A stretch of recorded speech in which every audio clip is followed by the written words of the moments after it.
Imagine a world where fear and superstition rule the day, where neighbors turn against each other, and where the line between reality and supernatural blurs. In 1692, that is the world that existed in Salem, Massachusetts, which became an epicenter of one of the world's worst witch hunts that will leave an everlasting scar on history. Join me today as I present to you the lesser-known facts that contributed to the hysteria and debunk some of the more widespread misinformation about the trials. Get comfy, grab your popcorn, and let's uncover the truth behind this haunting chapter of paranormal history. The Salem Witch Trials, a series of hearings and prosecutions of people accused of witchcraft, began in 1692. The trials led to an execution of 20 innocent men and women, with another 5 who passed away in prison awaiting their trials, and hundreds more arrested and rotting in the filthy cells filled with disease and the smell of death.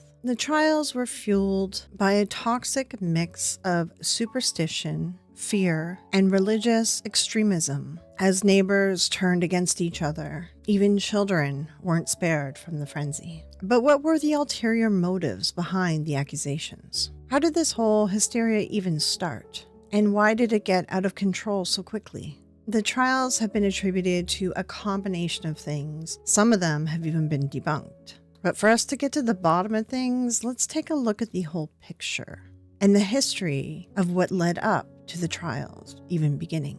To fully understand the people of Salem, we need to actually look at where they came from and what shaped them as people. So let's get started by first diving into the history of the New World and how they got to where they were.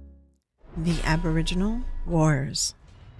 I'm going to walk you through a little bit more of the background because I think this is really important to help understand the mindset that everyone was in back then. So I'm going to tell you a little bit of the background of the Aboriginals that were first on those lands and the wars that they experienced. Now, I'm trying to do a quick high-level overview of all this stuff. Please forgive me if I mispronounce something. Feel free to correct it in the comments. If I miss something that you think is important, feel free as well to throw that down in the comments. I'm trying to cover off a lot of information and keep everything concise as best I can. Let's begin. We have to remember that before the Europeans showed up in North America, this land was inhabited by over 10 million Aboriginals. When ships first started arriving, the Aboriginals tried to trade with the newcomers and work with them, but eventually tensions would build. Europeans were also taking Aboriginals and bringing them back to Europe to enslave them. And, one of the big things was kind of show them off as some sort of collector piece since they look different with different colored skin. To say the least, Europeans do not have a good track record when it comes to people with different skin color.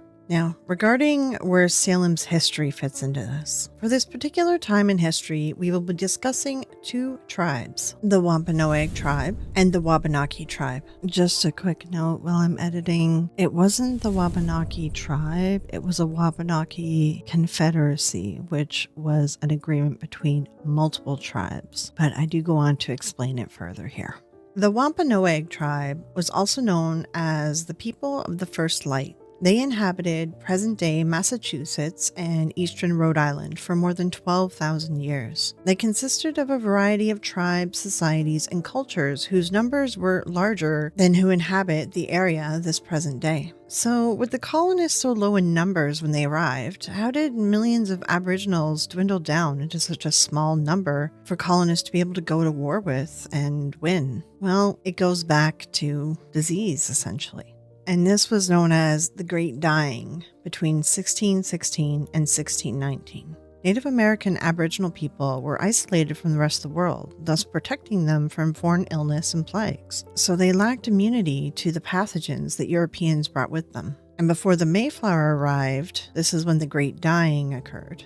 A mysterious disease ravaged the region where the Wampanoag lived as their lands were being explored by more Europeans and they had more contact with the Aboriginals. It's long said that it was smallpox introduced by the Europeans. However, a 2010 study suggests that the epidemic was actually leptospirosis. which is an infectious disorder of animals and humans. It's easily transmitted from infected animals through their urine, either directly through soil or water. A lot of people believe it came off the rats in the boats. It's a blood infection that can lead to kidney, liver failure, inflammation of the heart muscles, and meningitis. So by 1620, the Native American Aboriginals, their numbers had dwindled immensely. So on November 11th, 1620, the Mayflower landed at Plymouth, Massachusetts, bringing with it the first Puritans to live on the new lands. At this point, the population dwindled from the Aboriginals, made it easier for the Europeans to come over and start to immigrate and build onto these lands. The Puritans, they're extremely religious separatists who believed that the Reformation of Queen Elizabeth was not complete yet. They believed in an extremely strict code by which people should live, which we'll get more into their religion shortly after this. 1621 March, an English-speaking native Aboriginal named Samoset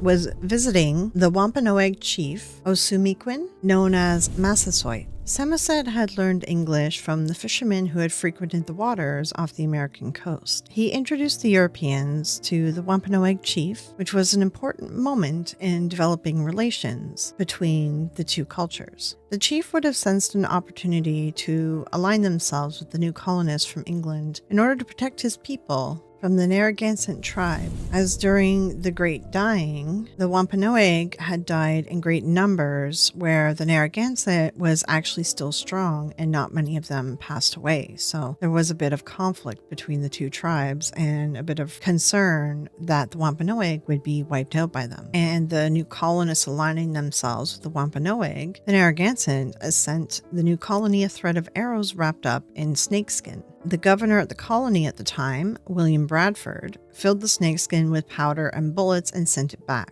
The Narragansett knew what this message meant, and they decided not to attack the colony. The chief of the Wampanoag established with the Mayflower passengers a historic peace treaty. The Wampanoag went on to teach them how to hunt, plant crops, and how to get the best of their harvest, which essentially saved these people, who would go on to be known as the Pilgrims, from starvation. This peace was not necessarily one the Wampanoag were comfortable with, however, but for a period the two groups' interests aligned, and that is what mattered at the time. Eventually, though, this peace did fall apart. Between the colonists judging Aboriginals for not moving onto a piece of land permanently and farming it all year long, and the Aboriginals not being Christian, Catholic, Protestant, etc., the European people would eventually form distrust with the Aboriginals. Now we skip ahead about 5 years to 1626. At this point, most of the government was dominated by Puritans, and Salem was founded. The location of the witch trials actually took place in Salem Village, which is currently known as Danvers, but there was a Salem town, and that's currently known as Salem modern day. The Salem town wasn't a part of the initial trials. It's important to point out that each of these are different because they actually had a feud with one another, which helped fuel some of the witch trials and some of the hysteria. As well, their feud even led up to some of the possible causes of even what started the witch trials. But we'll get back into that, because first let's finish discussing the Aboriginals and the wars that came up. By the 1640s, internal conflicts led to different things happening. There were things like different tribes that were connecting with one another, making treaties with one another to help fight for regions, whatever it may be. There was actually the Iroquois and the Algonquin joined together, and they would actually join up with the Wabanaki, which kind of covered all the way from Canada down as far as like the southern Massachusetts. So by the 1660s, they essentially had this huge alliance. And then in 1662, the chief of the Wampanoag died, and his son, Metacom, believed that the alliance forged by his father was no longer being honored by the colonists, which it probably wasn't. They were probably doing stuff to kind of wriggle their way out of things, to be honest. But also because at the same time, the colonists were expanding into Wampanoag land and kind of, encroaching onto their land. So the relations between them all started to sour. And then this kind of started up the wars that happened.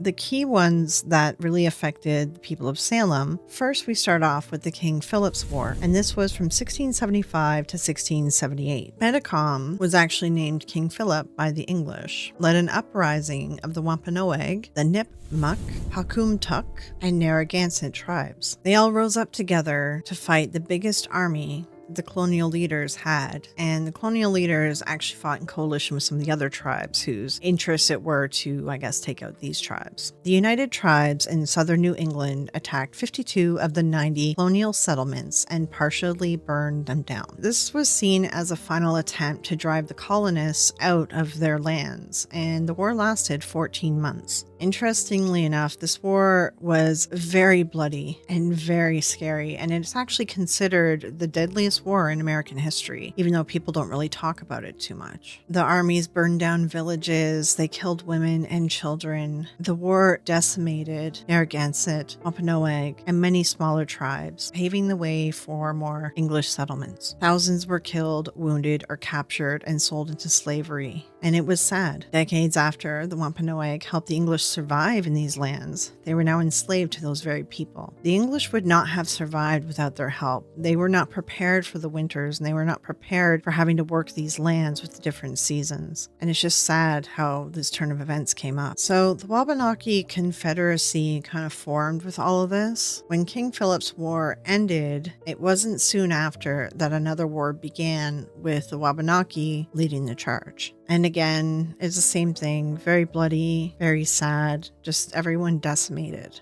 But why I bring up these wars is you have to realize the people of Salem were all refugees from these wars. They experienced two of the bloodiest, scariest wars in American history. And the ones who survived it were living with a lot of trauma. And this is just one of the consequences of these wars. Because after these wars as well, the Wampanoag were nearly exterminated. Only about 400 of them survived. The Narragansetts and the Nipmucs suffered similar rates of losses, and many small tribes in southern New England were finished. They were just gone. As well, many Wampanoag were sold into slavery. The colonists used the women and children as slaves or indentured servants to New England, depending on the colony. There were some original Wampanoag tribes that were resettled. They were ones that converted over to Christianity. Overall, approximately 5,000 Aboriginals, which is 40% of their population, and 2,500 colonists, which is 5%, were killed in these wars. So you can just imagine the mindset of these people, a lot of them very traumatized. A lot of the women and children that were left behind after these wars had seen horrible things. So their minds weren't really great, and there was issues with economy and disease, which we'll get into. On top of religion, it was a very dangerous landscape and very ripe for an opportunity for mass hysteria to really take place. For example, one of the accusers of the witches, Mercy Lewis, she survived a bloody raid in 1689 by Wabanaki Native Americans. She watched both of her parents get killed and her village get burned down as she hid. She did survive, but she was forever traumatized. And she was 19 years old when she was living in Salem Village and working as a servant in the household of Thomas and Ann Putnam. Her mind already wasn't great because of what she'd been through, and when all this witch hysteria popped up, you can see how she might have gotten caught up in it as well. She might have totally believed what she was seeing or feeling, because it said that she really wasn't the same after what happened. Let's get into a bit more of the economy and the world that they were living in. Economy and disease. So by 1691, the population of Salem had grown to roughly 2,000 to 3,000 people. On top of the Aboriginal Wars going on, there was stuff happening in England as well. One of the big things was the Revolution. And when the Revolution happened in New England, the charter was now invalid, as well as the governor that was in power. So the charter needed to be replaced, and there technically needed to be a new governor put in charge too, because the one who was left in charge actually had no authority over the colonies now because of the revolution that happened. So essentially the colonies kind of running unchecked. So we have all this trauma and wars that happened beforehand. Then we have the revolution happening in England. Now we have a colony who really, there's no one in charge. And then on top of that, the winter of 1691 to 1692 was the harshest the residents ever faced. That on top of, there was reported incident of smallpox spreading, the harvests were struggling, and people were just at their limits. So people were starving to death pretty much, and people were dying of disease. And again, like I said before, Salem Village and Salem Town, they never liked each other. And the thing about Salem Village, where the witch trials took place, Salem Village, even the people that lived with one another, didn't like each other either. There was a lot of animosity and a lot of negativity and hatred going on in that town. There were constant conflicts going on, and they often related back to land. And people who lost their family, whether it be,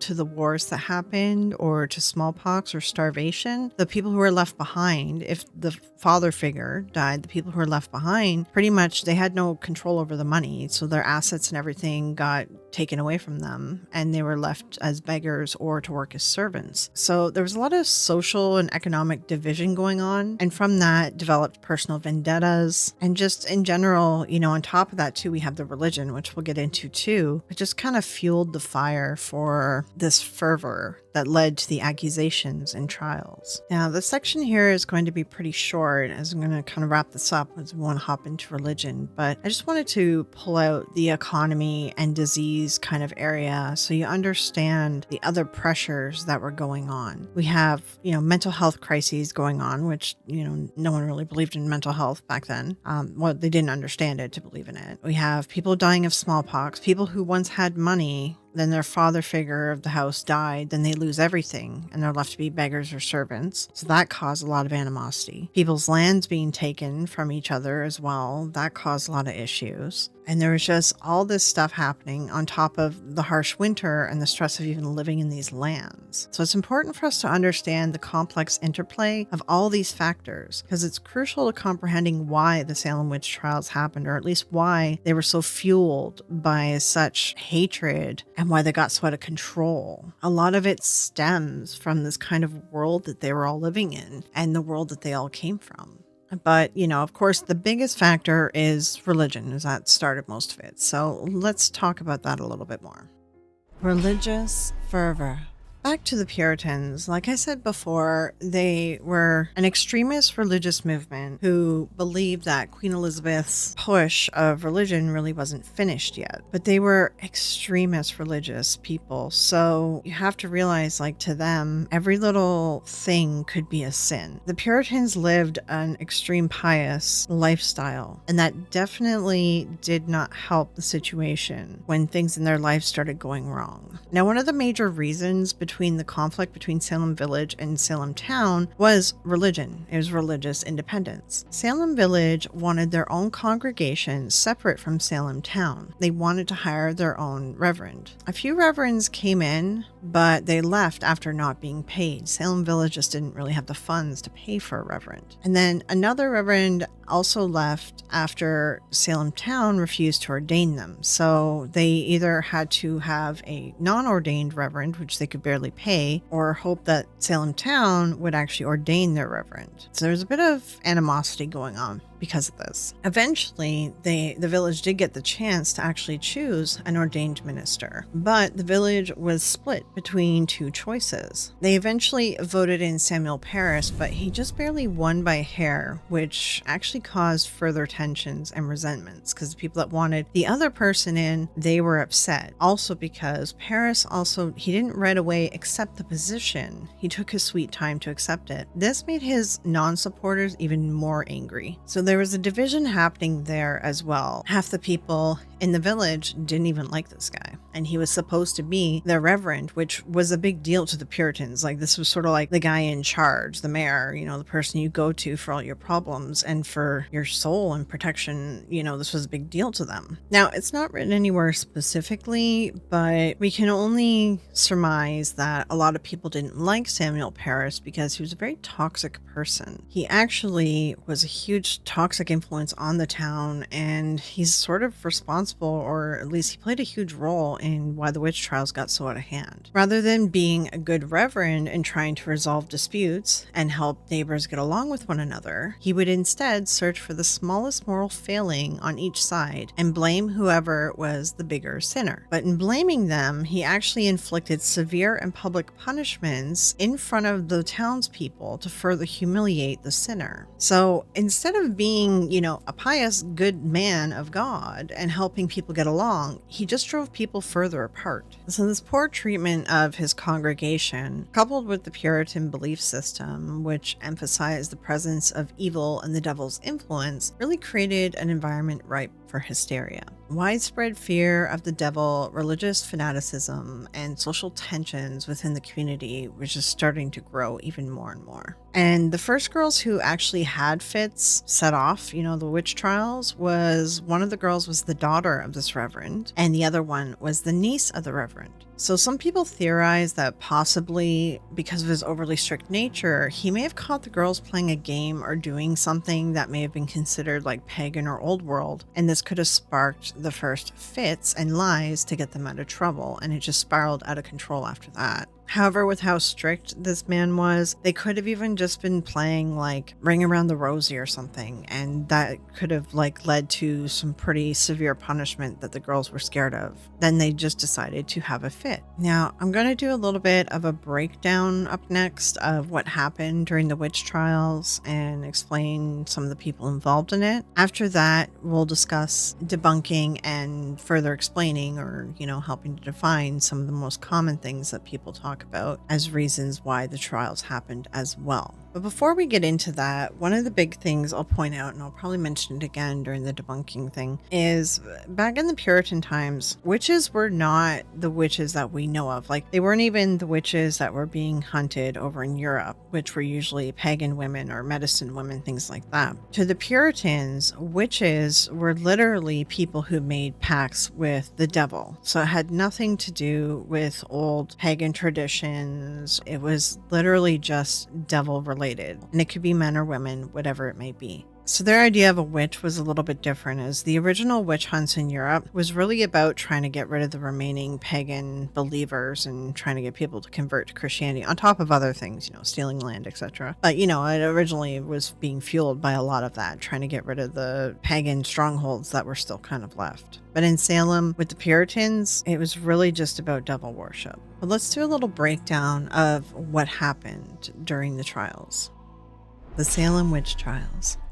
1692, February, Betty Paris, who is 9, who is the daughter of the Reverend, and Abigail Williams, who is 11, who is the niece of the Reverend, began having fits. They couldn't get the girls to stop or figure out what was going on, so they brought the physician in. The local physician came in and took a look at the girls, and he diagnosed them as being bewitched. Now, things kind of grew from there, because soon more girls started coming forward with the same symptoms, and they were asked to point fingers at who the witches were. The girls first picked the 3 easiest targets in the town. The first one is Tituba. However, I've seen different pronunciations of this name, so I'm not too sure exactly which one is the correct one. I've seen Tituba, Tituba.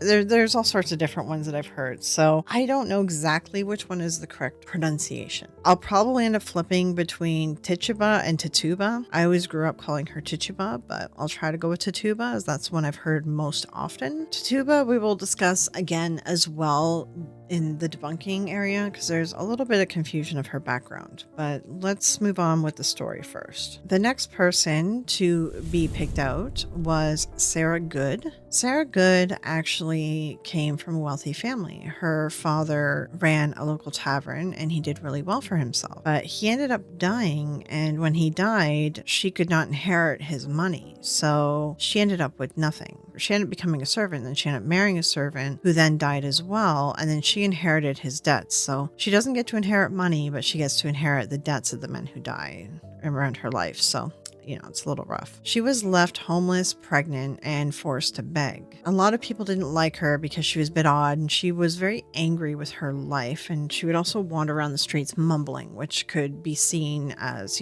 something related back to the devil. But she just had a rough card dealt to her in life, and she was not a very nice woman because of it. And the third person who was picked out was Sarah Osborne. Sarah was married to the wealthy brother-in-law of the Putnam family. When her husband died, she got control of his estate and married a servant, which everyone felt was very selfish and immoral. She seemed to be more of a target for political reasons and people trying to get a hold of her money and estate. Now, Tituba, she was not part of the Puritans. She was a slave. She was of Aboriginal descent as well. She didn't have their same views, and she was just trying to survive this particular thing that happened. So she ended up confirming the names of people who were accused, and she called out saying that there were people that signed a book, and she saw 6 other names in the book, but she couldn't make out what they were. So she pretty much confirmed that there were witches and there was the devil in town, and he had them sign a book. So she kind of confirmed this big story. But it's very likely she just did that because she was trying to survive these trials and she was trying to find a way out somehow. So that just further spread even more discourse, because now they were like, oh, we're looking for another 6 people. So then more women and men began being accused. Up next was 4-year-old Dorothy Good, pretty much because she was the daughter of Sarah Good.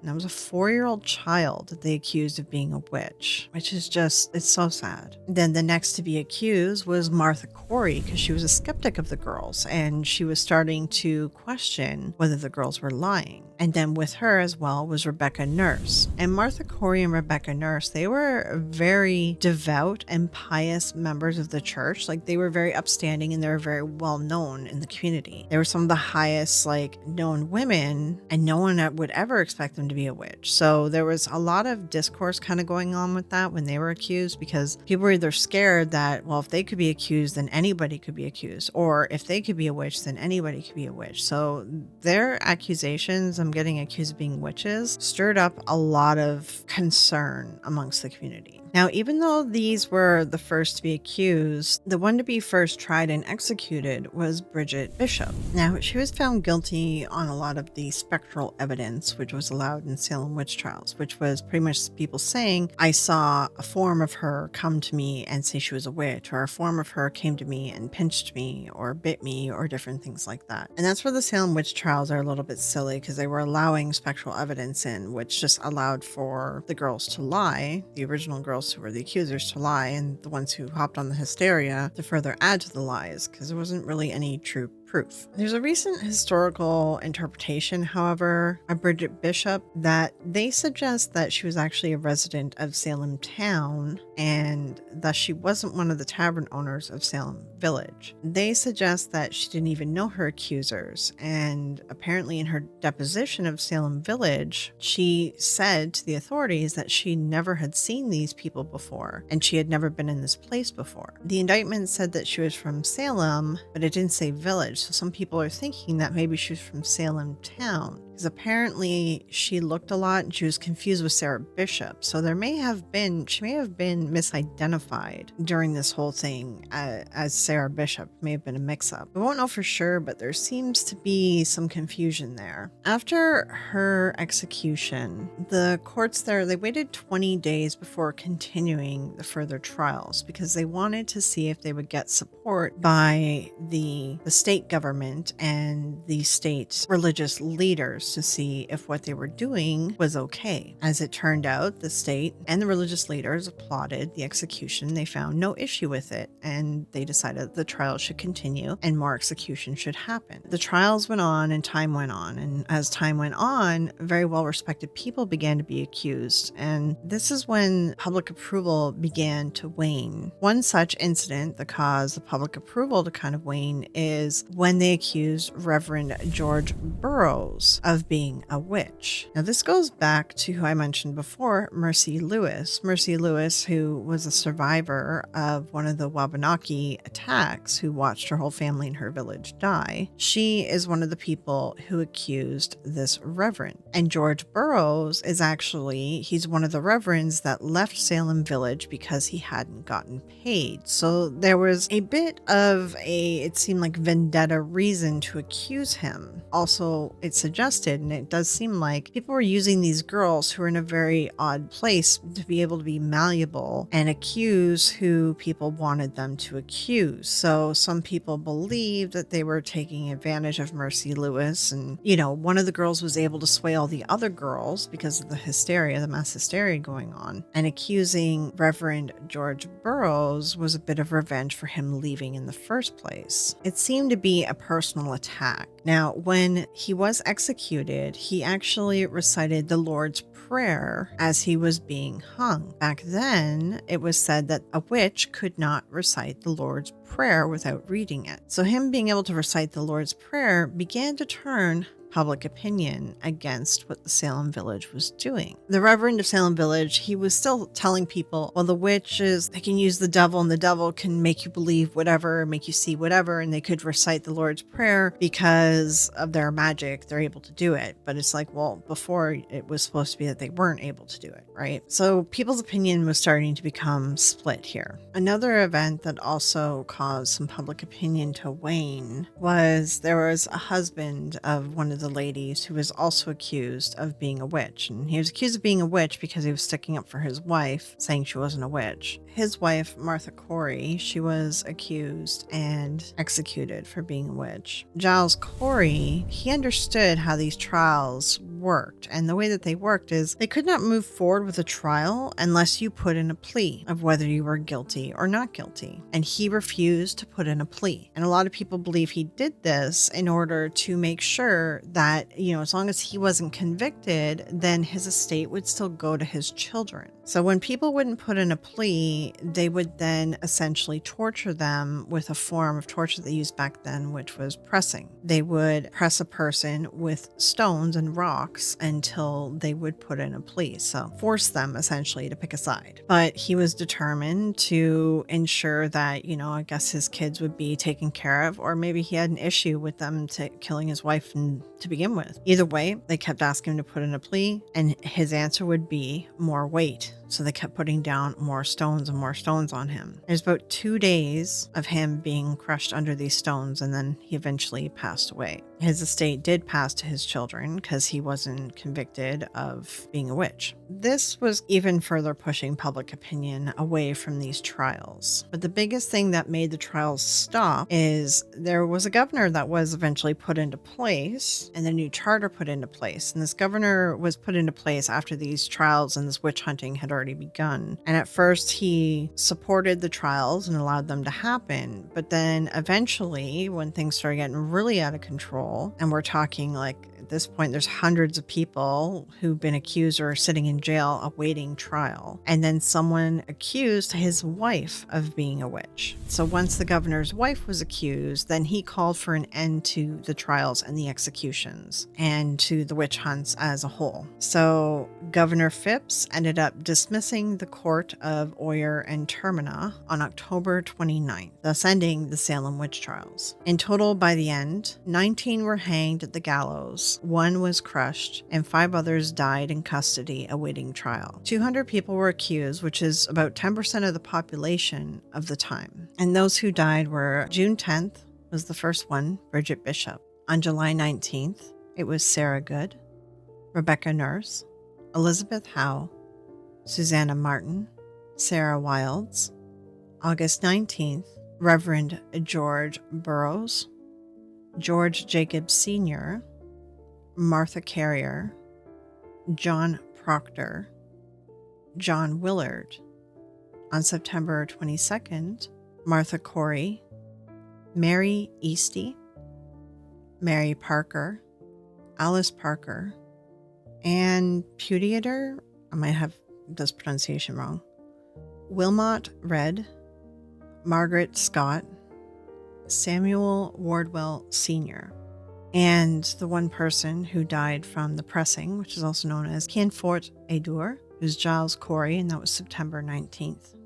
Those who died in prison, there was Anne Foster, who took the brunt of the guilt so that the rest of her family would be. Anne died December 3rd, 1692. There was Sarah Osborne, who died May 10th, 1692. Lydia Dustin, March 10th, 1693. Roger Toothaker, a doctor who died June 16th, 1692. He's the closest to actual witches that was actually found. Like, he was pretty much found a witch because he was doing homeopathic and folk medicine. Mercy Good died before her mother, Sarah Good. Mercy died February 25th, 1691. Mercy was the daughter that Sarah was pregnant with, and she did not survive after giving birth to her in jail. Rebecca Addington Chamberlain died September 26th. John Durant died October 27th. Another child, infant Scargan, who was a child of Elizabeth Scargan, did not survive being born in jail. And they say as many up to 13 additional people may have likely died in prison there as well, but we don't have their names here. There were some people who did not get out of the prison right away because apparently they owed court fees or different reasons, so it took a while before they actually released everyone as well. But the trials left a lasting stain on the community, and people did not trust one another going forward, so things were even more strained than ever. But the hysteria was finally over. Eventually, the parish did try to bring charges against Samuel Parris the Reverend for being a prosecutor in these witchcraft cases. Parris officially apologized, but a church council vindicated him and didn't find him guilty. And that was in 1693. In 1697, Parris had not been paid by the village, so he disputed his payment into court, and the courts ordered his salary to be paid and his land to be returned, as the village also took his land. But he already found his situation untenable and he resigned and left Salem. All right, let's go over a few things that I want to pull out that have been debunked or things that are misunderstood about the history of the Salem witch trials. Debunking. All right, the first thing that I want to discuss is the ergot poisoning. A lot of people believed that the girls were having fits because they were poisoned by ergot. Ergot is a fungus that can grow on wheat. And when you're poisoned by it, along with having hallucinations, it acts a lot like LSD, but you also have seizures and other things of that nature too. It's not a fun experience. This has been debunked.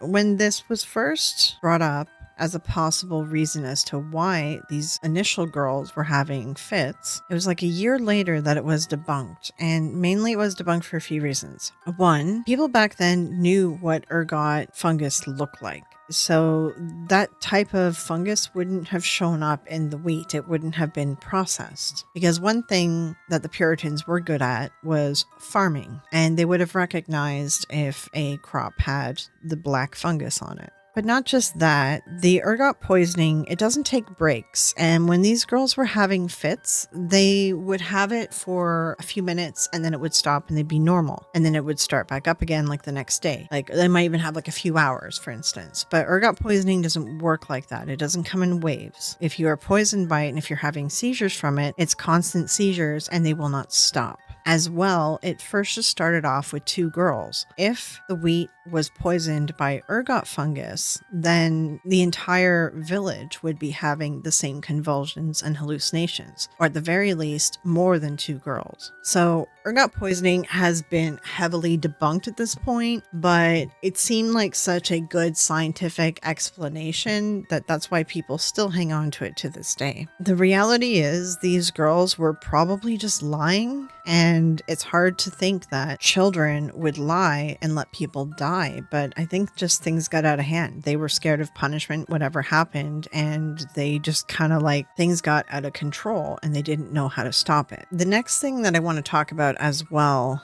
is This might be a point of contention for some people, but a lot of people like to blame the witch trials on being women, like it was woman-based, right? And well, yes, that was the majority for European, and I will agree that there was a big part of people scared of women and women having power or money, or they wanted women's land, whatever it may be. In Salem, it was actually a little bit more balanced. There was actually quite a number of men who were accused in ratio to women, higher men in ratio to women than there was in Europe. It seemed like those who were accused, it didn't matter if you're a woman or a man. If it was something to do with land or things of that nature, they would just accuse whoever it was that they wanted their land or money. But then on top of that, if a woman was accused and if she was married, if the husband stuck up for her, then he would be accused as well. So there didn't really seem to be a sexist kind of angle to it. Yes, there may have been some for like a couple of the women who had a bit of money and power, but there was like maybe a few of them, like a handful of them. But this really didn't seem to be focused on just attacking women only. And that is something that gets brought up quite a bit because it was very prevalent in the European witch trials, which honestly, the European witch trials are a whole separate ballgame. The witches that they were after were totally different. They actually were more like real witches that we see nowadays. People were after women and widows who had money, land, etc. Like the reasonings and the paths that they went down during the European ones were much different than what Salem was kind of facing. The Salem witch trials were very different from the ones in Europe. While they may have been fueled slightly by the Europe ones happened, it was almost like a century or something before the Salem witch trials ones. The Salem witch trial one kind of took off out of nowhere after the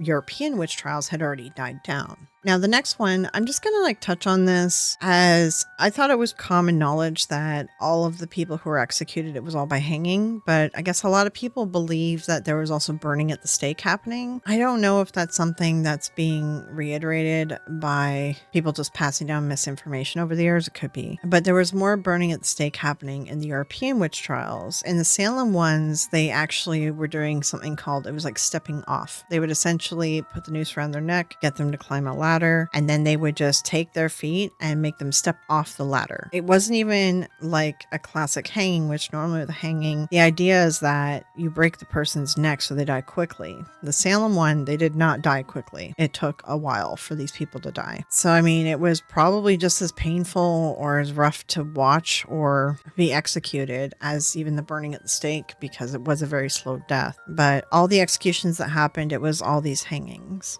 The last thing I want to talk about is Tituba or Tituba or however you want to say her name. She's an interesting one and she gets brought up a lot. Now, the records do record her. They say that she is Indian, aka Aboriginal. She was a slave and some people believe that she was from the Wampanoag tribe. However, it is said that she was brought over from Barbados. So there's also some people who say that she's originally from an Arawak village in South America, and she was captured from there and taken to Barbados and sold into slavery. Whether she was from South America or from North America, as an Aboriginal, she would probably look similar to them. Like she probably had like the caramel kind of colored skin. So they either way, you know, they would have labeled her as an Aboriginal. And this is where there is actually a lot of misinformation on her, as people talk about her as if she came from Africa and that she practiced voodoo, which isn't the case. Even if she's from South America, they weren't practicing voodoo. So if she practiced anything or if she did anything of her old religion or whatever it may be, it probably would have been more like an Aboriginal thing, like more like a medicine woman or something of that nature, if at all. It is recorded that she was taken and put into slavery when she was about 7 years old. So the likelihood of her having detailed information about an old world religious practice is pretty low. It's very likely that she didn't do any of her old traditions. It's very likely that she was raised in like a Protestant household and she didn't really know much about her actual lineage and pagan rituals. But she was definitely a good scapegoat because she was not white, essentially. So she was one of the good scapegoats that the girls could originally point their fingers at. Now, the thing to remember as well is the original women who were pointed out as witches, a lot of the original women and the first ones who were executed, they refused to point their finger at anyone else, because how it worked back then is if you were found guilty or whatever, you had to say you were innocent or guilty or whatever, and then you had to out someone else in the town. So real Puritans, the ones who took the religion seriously, it was against their religion to lie. Tituba, she wasn't part of this religion. She was a slave that was like pulled into this. So she lied, of course, and she said whatever because she was trying to save her life. But the other women refused to point their finger at anyone else because that would be lying, and they took that seriously. So in pointing their finger at Tituba, it actually made things worse because originally the two girls said it was just the three women, and Tituba added the number 6 on top of that, and that furthered the witch hunts from there. So it's unfortunate that it went down that way, but Tituba was just trying to survive. Now Tituba, she remained in the jails, which were deplorable living conditions, by the way. But she would remain there for 13 months, even after the trials, because Samuel Parris refused to pay her jail fees. Because everyone who was in jail at the time, they had to pay fees, and there were a lot of people who weren't released because of that. So during the time, she would also testify in other trials of accused witches as well. Tituba was eventually sold to an unknown person for the price of her jail fees, and she later confirmed that Samuel Parris had beaten the confessions out of her and coached her on what to say and who to accuse. There is no record of her after her release after that, and there's no record of her being compensated as well for being jailed as everyone else was compensated. So some people think that maybe she may have died during this whole thing, like shortly after being released. Or maybe she wasn't released and maybe she died and they just said that she was released. Tituba is a very interesting person and very interesting point in this history. And a lot of things said about her seem to not really be substantiated. Every little thing isn't substantiated. Even now, like, people aren't really sure exactly where she originally was from. But all the records in Salem, which were very detailed records, did say that she was Indian, which meant Aboriginal. So she definitely wasn't from Africa. But a lot of Hollywood places her as doing voodoo or something to actually spark all this witch trial stuff, when she really wasn't the spark of it all. She was just a good person to blame because the girls picked out two obvious people that people in the town didn't trust, which was the one who wasn't white and the one who was, a beggar who was talking to herself all the time and acting crazy. And the third one, they were trying to get a hold of her money. So we may never have the true answer as to why the trial started. However, with the stories of how horrible the Reverend was and how strict he was and how he punished people very severely, the most likely thing is that these girls got caught doing something they weren't supposed to do, and it was probably just, schoolgirl games, whatever it may be. But with him being so strict, they were probably scared of him, and that probably started their lie. And then things just kind of grew out of hand from there. So we won't ever have the answer of why exactly the girls started to lie. But with all this information about the background of the people, the world they were living in, the economy, and the things surrounding them, and then the religious fervor, we can all understand why things got so out of hand. And we can understand why the hysteria grew to such a proportion that it did. It's just a very sad note in history where religious fervor seemed to really get out of hand, and the fear of the unknown or the fear of your neighbor, just dislike of your neighbor, people jumped on, and it just kind of grew from there. Let me know, what do you think? What do you think was the reason that the girls initially started having these fits, or why they initially pointed the finger at these three ladies? Do you have a theory as to why the trials started? Do you have anything else to add? Do you have any thoughts on anything, or have you heard of anything else that may have added to the hysteria? I'd love to see your comments below on this topic and discuss it even more with you. If you enjoyed this video though, you can check out one of my other videos. I will link, this week I'll link the seance video. Maybe you might enjoy that. Debunks spiritualism and seances and talks about the history of seances and how they grew from ancient times up to the Victorian era until they were shortly debunked after that. I will link that video for you right here. But otherwise, don't forget to like and subscribe. It really helps the channel out. I want to grow this channel up bigger. I have some more ideas for shows, and I would love for you to grow with me. Thank you for stopping by, and until next time.